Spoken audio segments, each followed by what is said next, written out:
right. Good evening, everyone. Welcome to June's. Um, it is June 2nd, the WWA workshop for the month of June. For those that I have not had the pleasure yet to meet, my name is Ken Humphrey. I'm the Director of Operations at WWA. I'm the guy on the other side of the hello at wiwrite.org email. When you send that in, it lands in my inbox. I'll apologize in advance for any rude comments that I send back. I'm also the co-host of the Midwest Writers Room with Luella Schmidt, who is lurking here on the call as well today. I want to thank everybody for joining this workshop presented by Shoshauna Shy. Before we jump into it, just a couple of announcements from the WWA side. So we opened up our Jade Ring contest for the summer. It opened up yesterday for submissions, and the submission period will run through August. So if you got this short story brewing in the back of your head, poetry, nonfiction, or fiction, get it out, get it submitted. Let's see what you land for this year. In addition to that, we are opening up registration for the fall conference this year in Manitowoc, Wisconsin. Registration will be opening on June 15th. So keep an eye on the website. An announcement will also go out when that registration is open with links for registration, for hotel, for the speaker schedule, for our keynote speakers. So keep an eye on your email for further communication on all that stuff going on. It's going to be a great year for us. All right, so let's kick this off. Tonight's workshop, I abbreviated it Nailing Your Title. Shoshauna Shy had a much more eloquent title for it, and I'll let her speak to that when she takes us over. But to get everybody to know Shoshauna, she used to take 3 weeks to write a poem and a month to find the title. The author of 10 books of poetry and nonfiction, she works as an editor for 101 Words and as a copy editor for 4-Way Books. In recent years, she was included in the Brilliant Flash Fiction's 10th anniversary anthology and 2 Bath Flash Fiction Award anthologies. She took second place with a poem in the 2025 Jade Ring contest. I submitted to that and I didn't get picked at all, so I got robbed. And lastly, was a finalist for the Wild Atlantic Writing Award out of Donegal, Ireland. So here to take it away, Shoshauna, the show is yours. Okay. Good evening, everybody. It's great to see you, and I hope, can everyone hear me? I see some nodding. That's great. So yeah, I'm doing this workshop, a presentation on titles because I always had so much trouble coming up with them myself, and I've been a writer for, I don't know, 25, 30 years, and titles had always given me a lot of trouble. I would find that, I would get my ideas for stories or poems or for essays from an image in a film or from a news article, or I would overhear a conversation behind the garage. And the emotional impetus for what I wanted to write would come, and sometimes the plot lines would come as well. But the title itself rarely announced itself promptly. And so I've realized that giving the title the chance to contribute to what I've written is a golden opportunity to invite your reader into what you have created. It can do work before your first sentence even steps up to the plate. So, in my work as an editor for 101 Words, a flash fiction journal, and in my work with private clients, it's often obvious to me how people can have created something really stellar. They really have a great short story, they have a really moving essay, but they had a lot of trouble with the title because they ended up just, grabbing a noun from the first paragraph and slapping it on there. And it's very obvious to me that it's not clicking everything into place the way it could. So I've come up with a baker's dozen of ideas and suggestions, options, strategies to help you come up with titles for what you write. And I feel that you've put a lot of effort into your writing it, so you really should not skimp on finding the right hat for it to wear. What you've created deserves one that fits. So I have some examples to share with you about of poems and flash fiction pieces that I've written. And I'll show you how I came up with the titles and what that was like. My first example, I will screen share this. I hope everybody can see this. Um, so it's titled What My Parents Were Wearing When She Decided Not to Keep Me. And this is a title that drops the reader into a structure so that the prose doesn't have to spell anything out. Um, the I guess you could call this a prose poem, and each paragraph is a description of what the speaker is imagining their parents were wearing when the decision was made by the mother to give them up for adoption. And by when you read each paragraph and the description, you get a sense of what the situation was between the parents and why that decision was reached to to put the child up for adoption. And so it starts with office clothing. She's holding a briefcase. His trench coat is unfastened. He's wearing a wedding band. And that tells you that, okay, this was an extramarital affair, and she decided to give the baby up. So each paragraph is describing the clothing. And then you realize you get to the end and you go back, and the reader will go back to the title, What My Parents Were Wearing. And it all makes sense. And it's one of those pieces that without a title like that, which is providing this overarching framework, it would not make sense whatsoever. I mean, it would be totally incomprehensible what this was. And so that's in my mind, I think of that as the title is working overtime. It's so important. It's so significant, and that's one way to approach something that you want to find a good title for. In the second example, I have a poem. Again, it's telling you the framework. Here are three things I like about having a cat care business, and each instance is describing what that is. Number one, when else do I enter a house and something licks its lips upon sight of me? Two, people pay me to snack, read, knit, nap, hang out on the porch with Fluffy, enjoying the view of the garden as if I owned the place. Three, no matter what I do on any given day, and no matter who does or does not notice what I do or say, when I set a bowl of chopped up duck meat on the floor, I am appreciated. So again, this is a title that presents a framework for what the poem is going to be about. And as the reader goes through it, they understand what they're reading. So those are two examples. I think of a title in a way as a bouquet, like you have these different paragraphs, you have these different ideas, or you have these different situations you want to present to the reader. And a title can allow you to, instead of just grabbing them all up into your arms, it allows you to form a bouquet out of what you've gathered, and you can present it to your reader. Here's the title, and the title is a bouquet of sorts, and it helps them understand whatever message you're trying to convey.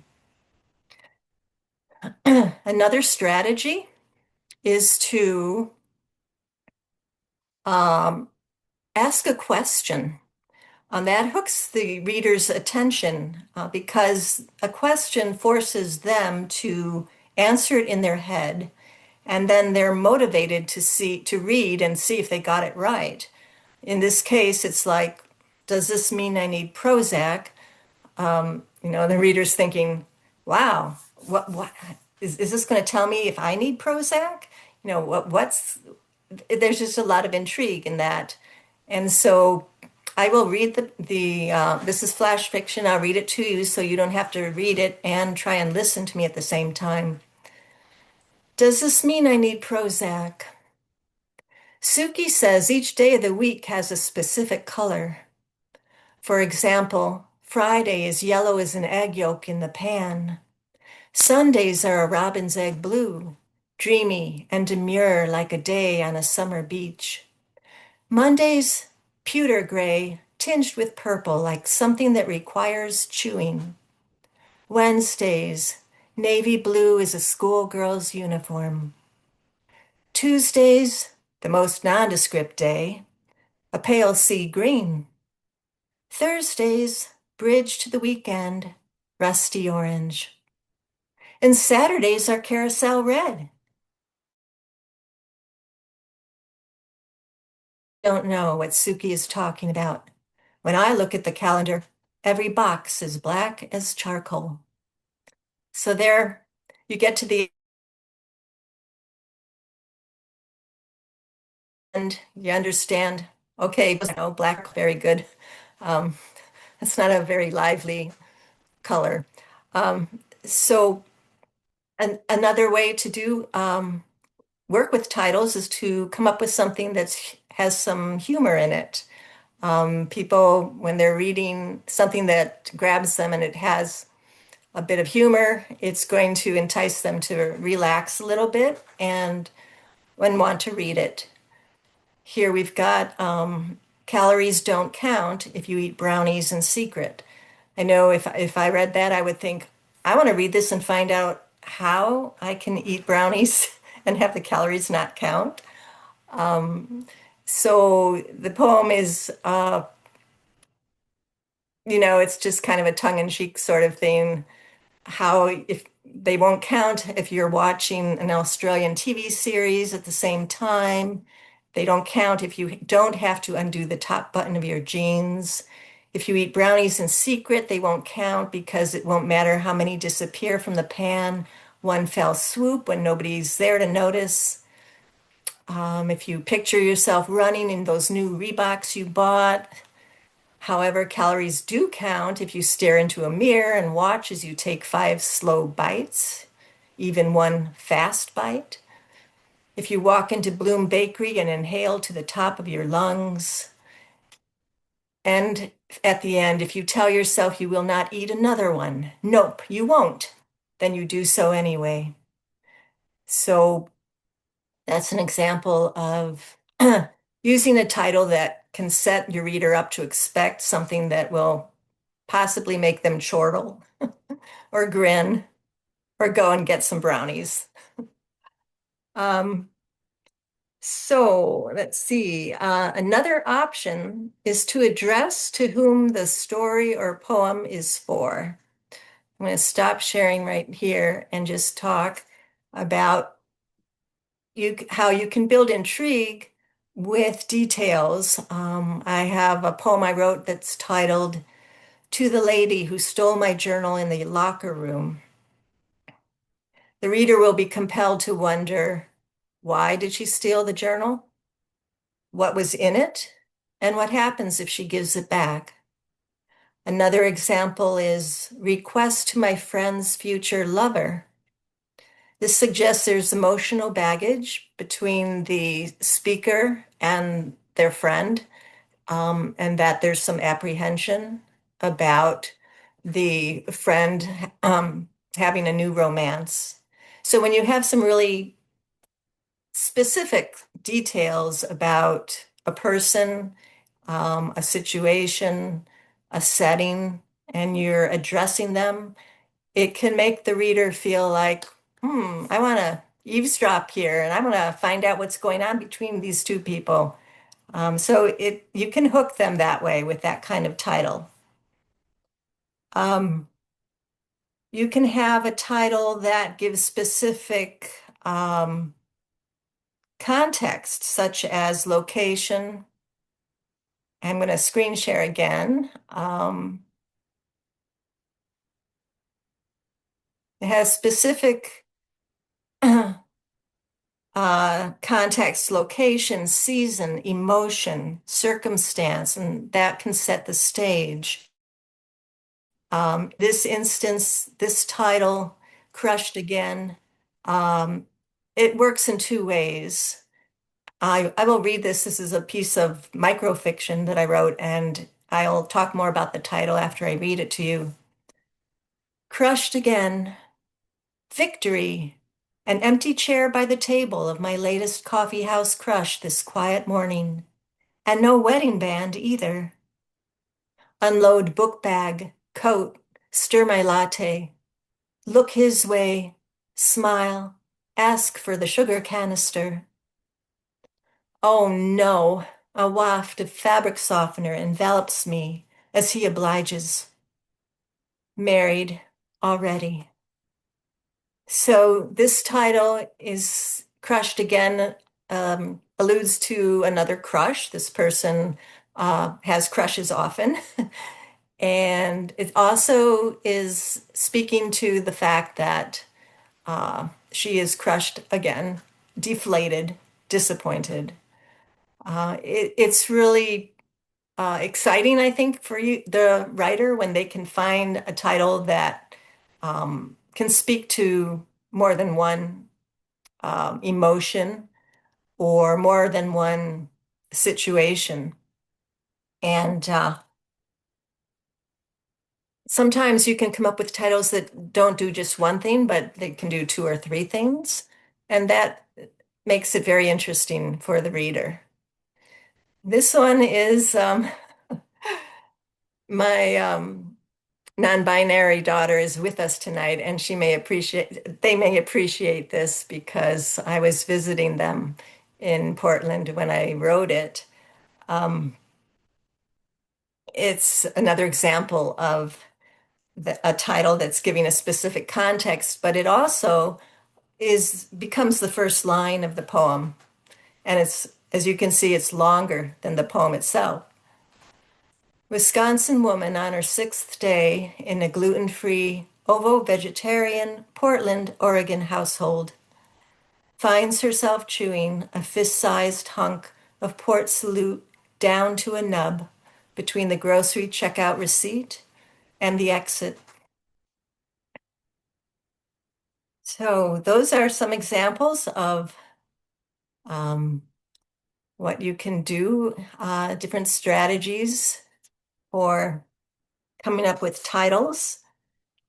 Adding another layer of meaning is really fun for you as the author because it just involves you're getting closer to what you've written and thinking more about it.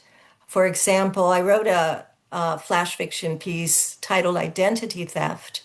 And when you think of identity theft, you think credit cards, you think social security numbers, possibly your birth date, and somebody taking a bank loan out in your name, that sort of thing. I wrote a story about a gay teen shoplifting lipstick after his boyfriend takes up with a girl. And so identity theft has multiple meanings in this case because it refers to him stealing a cosmetic to alter his identity, but also that he feels cheated because his ex-boyfriend, who once prized him, has now discarded him. And that's another form of identity theft. So the title is carrying the literal crime, the cosmetic transformation, and the emotional theft all at once. So I think it was really effective in that way because it touched on many things that were happening in the story. Um, I have another example here to show you of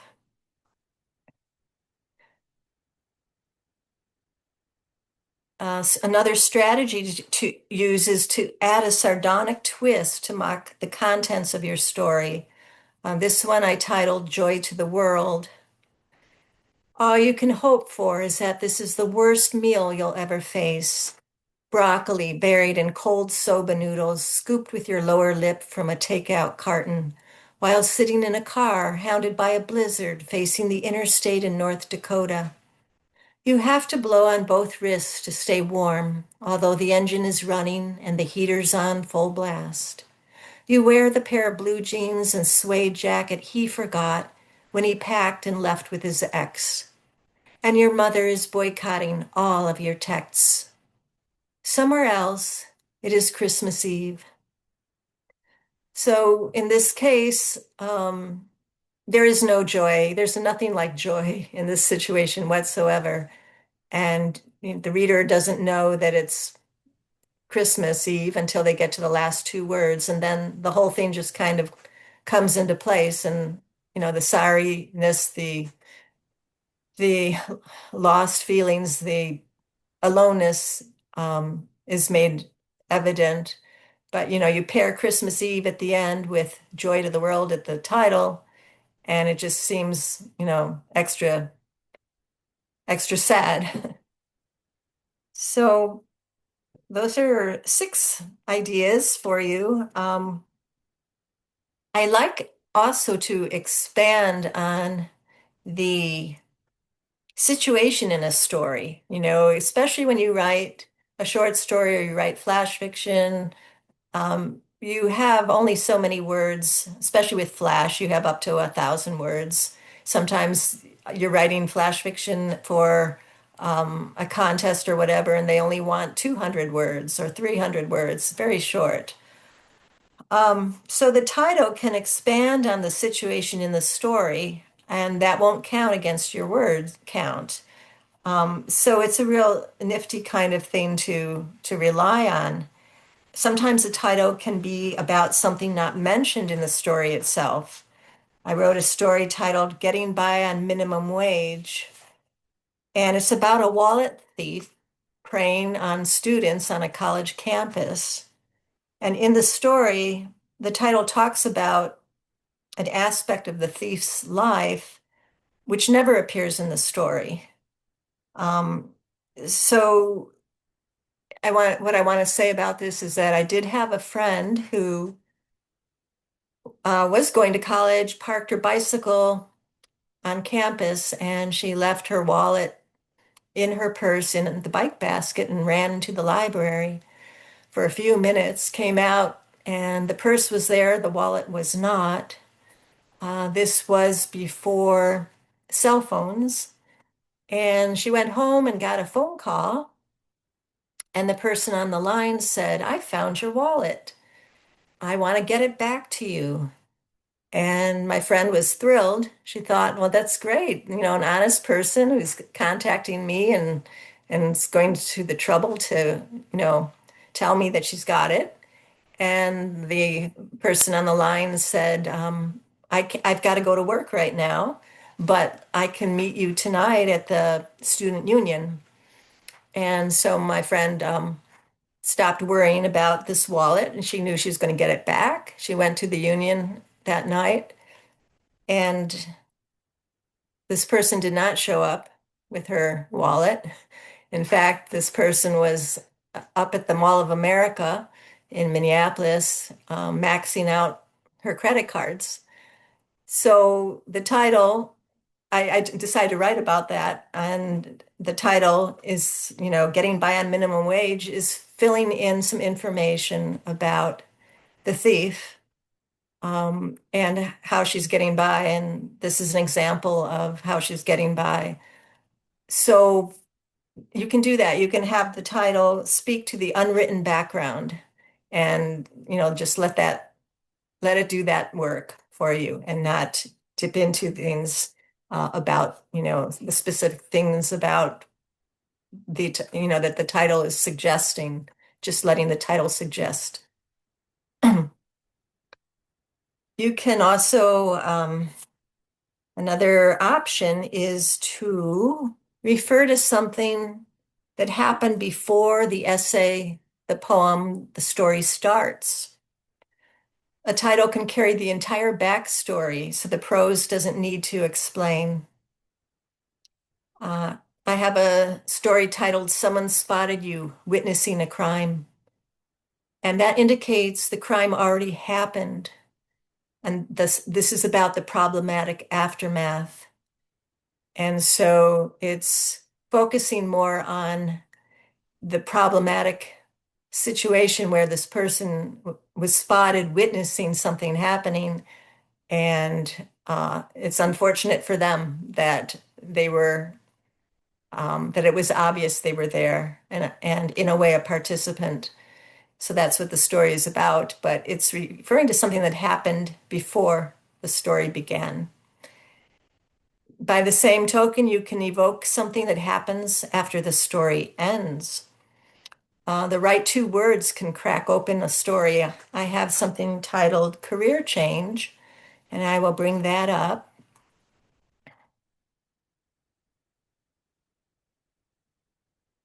So this is a flash fiction story on about taking care of cats. You may have gathered, this is something I do right now is I have a cat care business. So it's career change. Oh crap. The steady client of mine installed a Simply Safe in the dining room. Now my every gesture and utterance to their tabby is documented and beamed to duo cell phones in the Grecian Isles. I scoop neat little mounds of kitten caboodle from a canister into his bowl, and he swarms over, mewing, tail a quiver. Sitting down cross-legged on the oriental carpet, I tuck my hair behind both ears and swallow hard. Such an appetite you have. I force a broad smile through gritted teeth. I am no longer alone with Felix. I am on stage, performing. So career change, it's talking about how a career has changed, but it also leaves the reader wondering, do they make a career change? And so it's interesting how a title can do that. It can suggest something but not answer it. It can leave the reader with questions and let them just mull it over and find their own um, assumptions about what happens afterwards, after it ends.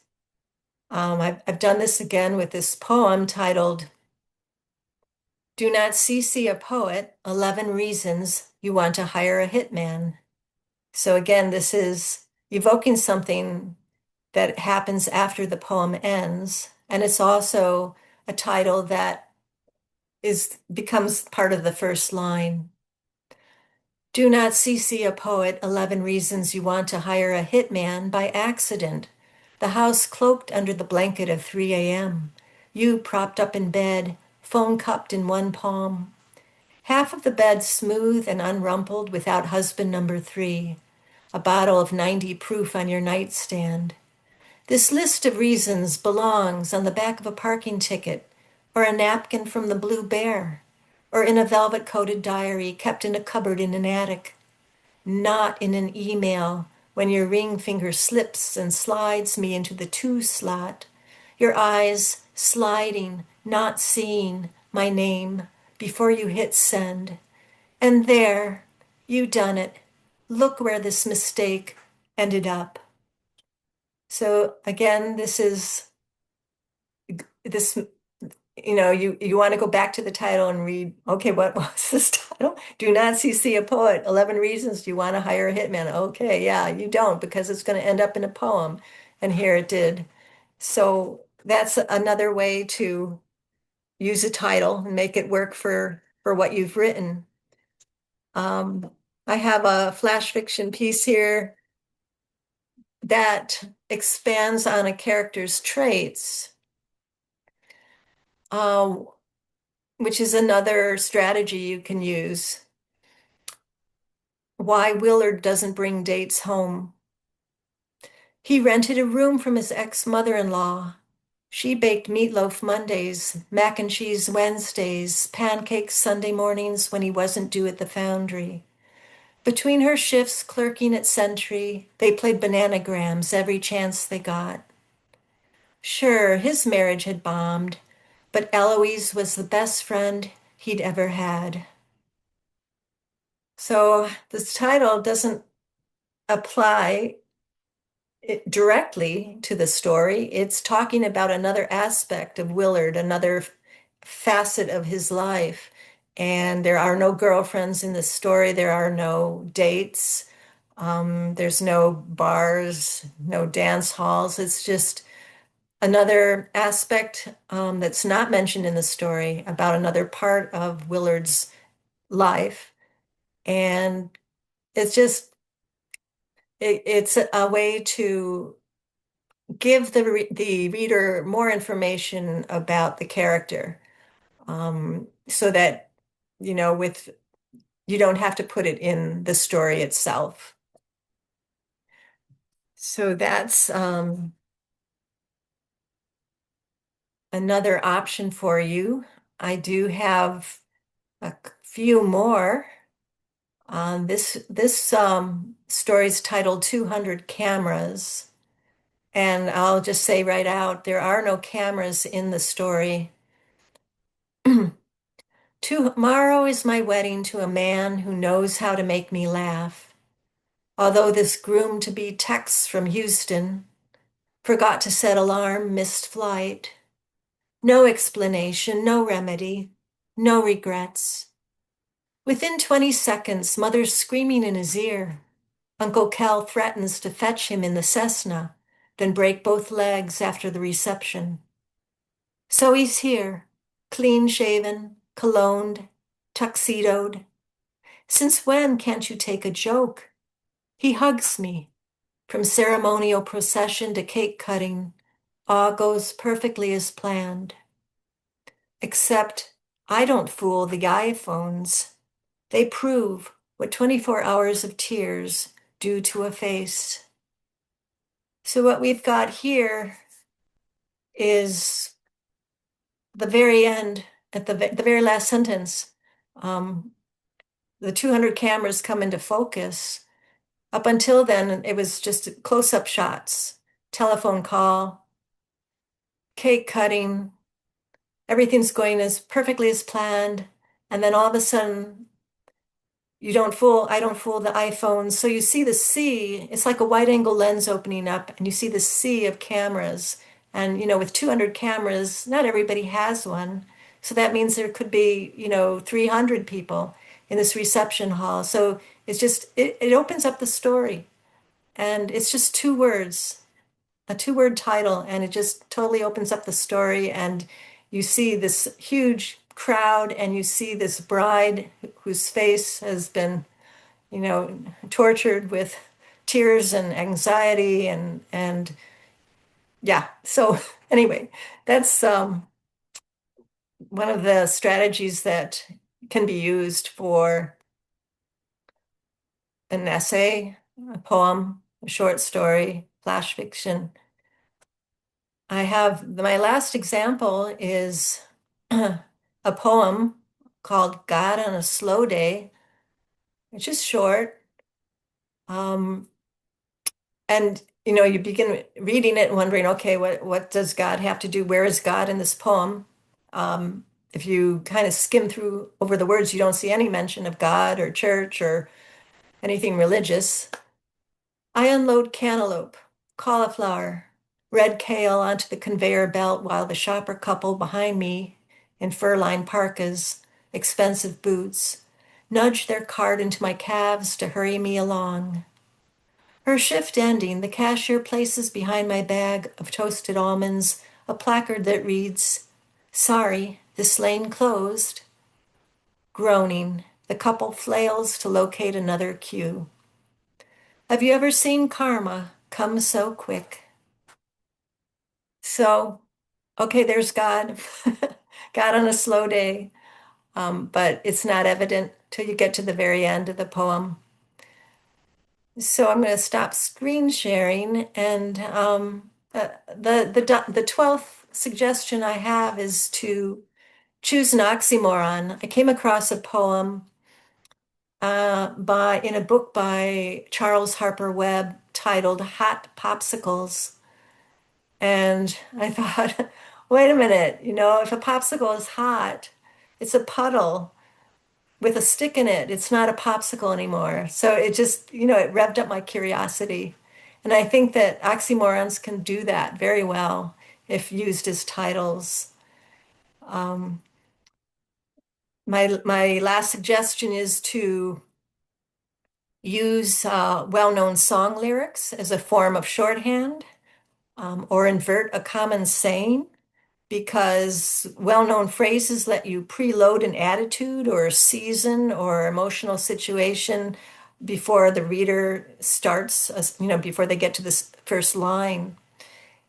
Like, for example, if you say, hi ho, the Dario, well, that suggests a jaunty attitude. What you see, you don't get, makes the reader think what you see is what you get, and they'll understand how it's twisted to apply to the story. Hug of war, I love that phrase. To me, it illustrates the dynamics between two people, possibly a mother and child, could be a husband and wife. It's a play on words. But it really opens itself up to being applicable to many situations. So those are my baker's dozen. Um, I'm hoping that there are comments and questions. I see 13 things in the chat. And Ken, I don't know how you want to handle this. So I'd ask in the chat, let's hear it from some of the folks in the workshop. What are some good titles of books that kind of stand out in your mind that align with what Shoshauna is talking about here? Right? Books that are kind of sarcastic, that give an opposite impression of what the story is. I had a couple, like, I don't know what Luella reads, but this one called the Guernsey Literary and Potato Peel Pie Society. Like, oh my goodness. Like, what a great title. I have no idea what that book is about, but just the title alone was that's pretty impressive there. Or the 7.5 Deaths of Evelyn Hardcastle. Clearly in keeping with the cat theme tonight, she is not a cat because she only got 7.5. So David Nash, I see yours here. I recently read a book called The Third Sunday of Every June, which is Father's Day, and the book's sort of about the fatherless children. Oh, that's a good one. Thank you, David. Anybody else got some good title examples that they want to throw out there? Yep, BB, I see that too. Do androids dream of electric sheep? That's probably one of the most classic title twists when you think back, right? I mean, that book's been around for what, 60, 70 years, right? Just classic sci-fi. And what a great title that is. So for these titles like that you suggested, Shoshana, is there an interplay that you work on these sort of before and after and during what you're writing? Because these have such a significant relationship with the pieces. Or do they have it all at once? I mean, how does that process work for you? Oh, it's still like the very last thing that happens. I wish it came all at once. It never does. It never seems to. I mean, in a rare instance, a title will come first, and then it's like, oh, I really want to use that. Now I'm going to write whatever it is, the poem or the short story or the essay to that title. But normally they lag behind. They still lag behind. So yeah, I don't get them right away. And I mean, sometimes I end up writing, like if I've written something and I get a great title, but it doesn't quite fit, I might adjust the piece so that I can keep the title. So Shoshana and I were chatting before this all started, talking about just titles. And one thing that, I do is I try not to think of a title until I'm most of the way through the book. I mean, part of that's just kind of me trying to trick my own mind into letting the title emerge from what the book is. Because there's a couple books I wrote in the past where, yeah, I locked on what I thought was a good title, but partway through the book, I don't know if I was that satisfied with the title. But it's like when somebody asks you a question, a trivia question, and you think you know the answer, it's not right, but you've got it at the tip of your tongue, and you can't reset your brain to come up with a different answer. It just that same one keeps coming back, even though it's not right. And I've had that with a couple of my titles. I couldn't get a new title in my brain because it was locked on to the one I'd originally thought of while I was writing the book. And so, yeah, to me, I just want it to come organically from the story, from something that happens in the story, or something that just sparks my imagination during the writing of it.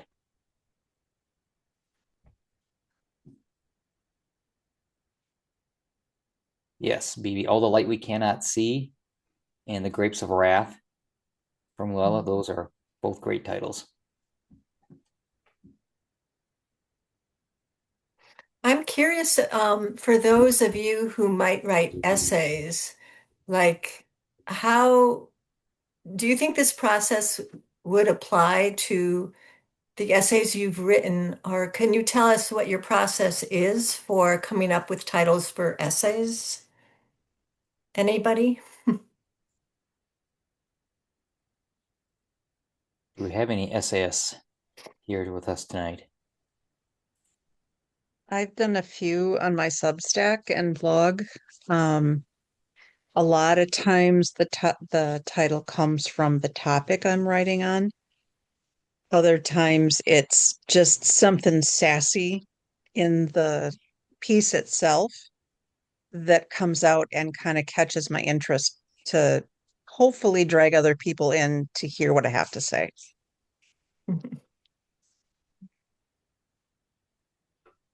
So, Dawn, you're the one that put the comment about every now and then the story tells you the title, but other times you Yeah. struggle to find one. Yeah. Yeah. Yep. That makes sense. And I'm also, as I was mentioning to Ken before we got together here, my assumption is that for novelists, that sometimes the title comes in the very beginning of their process. And I'm wondering if any of you find that true for you as well.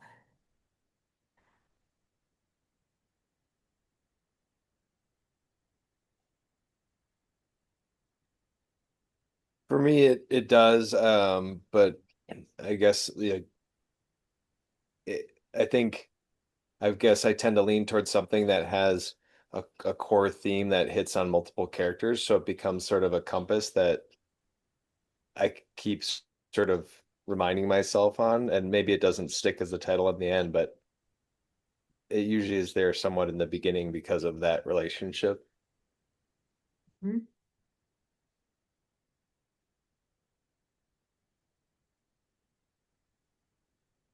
I'm just starting a new project and it's based on all the different senior pets I've had.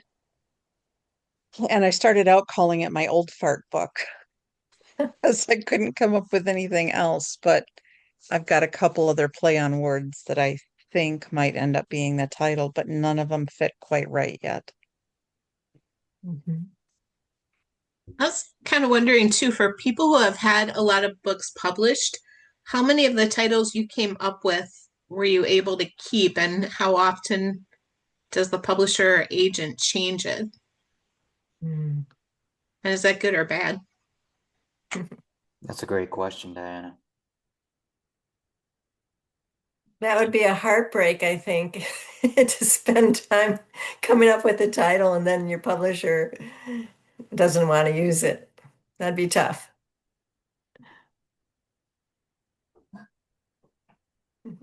Yeah, I just feel like I've heard a lot of anecdotes at writing places where people struggled and came up with this title they thought was great, and then they had to end up changing it. Mhm. So on the podcast recently, Luella and I interviewed a gentleman, I think he's out of Stevens Point, if I remember right, and he had written a book and brought it to a publisher. And the name of the book was just Ode.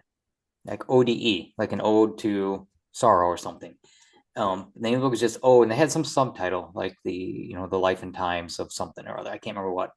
And they wanted to change that on him after he brought the book to them, after they accepted and put the contract. They wanted to change the title, and that was one where he said he just put his foot down. He had accepted a lot of their other editorial suggestions, rewrote major sections of the story, but when it came to them wanting to change the title to something longer, because they felt like that wasn't long enough to fit the story, yeah, that's where he said, nope, I put my foot down on that one and said, it's got to be this title or nothing. So, you know, Diane, I can kind of empathize with what you're saying there too. And especially Shoshauna that, oh, I got this title and I love this title for my story. And now the publisher's like, yeah, you know what? That doesn't work for us. If you want to publish your book, you're going to rename it to something else. That would be a very difficult thing to go through. Yeah.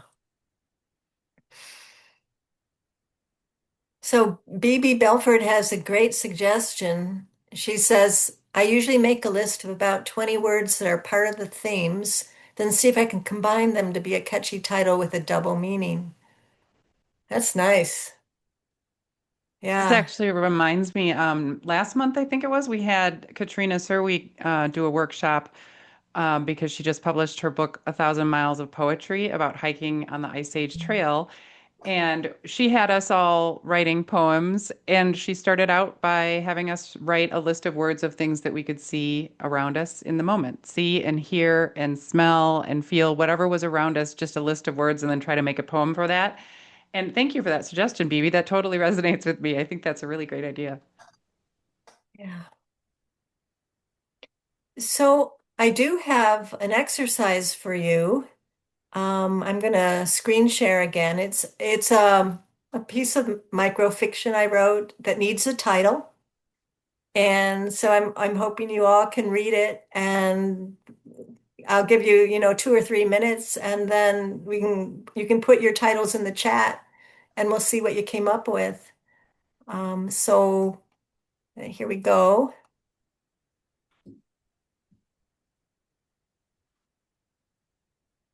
If you can come up with a title for this 100-word story. So I'm going to stop sharing. Um, and we got 14 new. Let's see what we got here. So much for eternal rest. I like that. Born again. Baby blues. Answering the call. Born too soon. Death's revolving door. Taking turns. So much for croquet. Well, these are great. How on earth did we get this far? Hammocks are unpredictable. I think that's supposed to be unpredictable. Um, yeah. When duty calls. She bought a new dress and lipstick for his return. Baby boom or baby boomers. Yeah.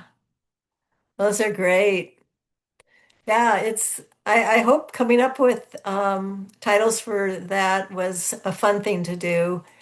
And that's kind of what I tell myself, when I'm struggling with coming up with something, I'm like, well, look in the toolbox, grab something, have fun with this. Answering the call is another one. Um, it really can be a fun process and not something that overwhelms you or that you dread or put off until you have to. So I'm hoping that um, this evening's been helpful for you.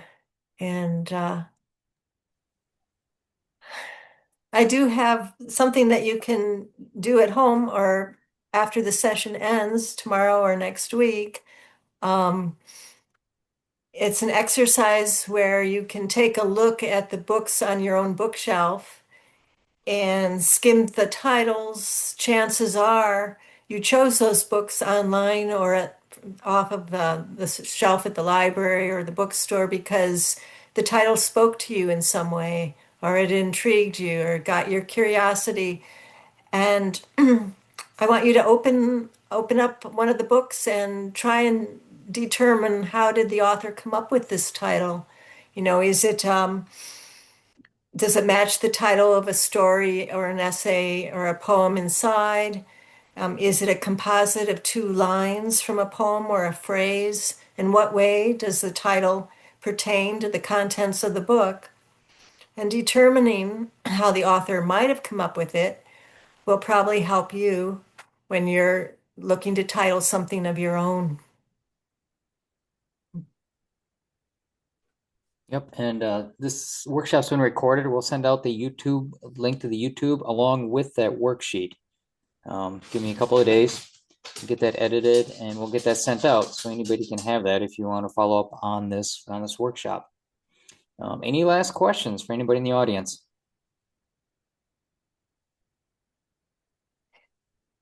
All right. Well, I want to thank everybody for joining tonight. I hope the rest of your night treats you well. Take care, and we'll see you all around. Good night. Thank you. you. Thank you. Good night.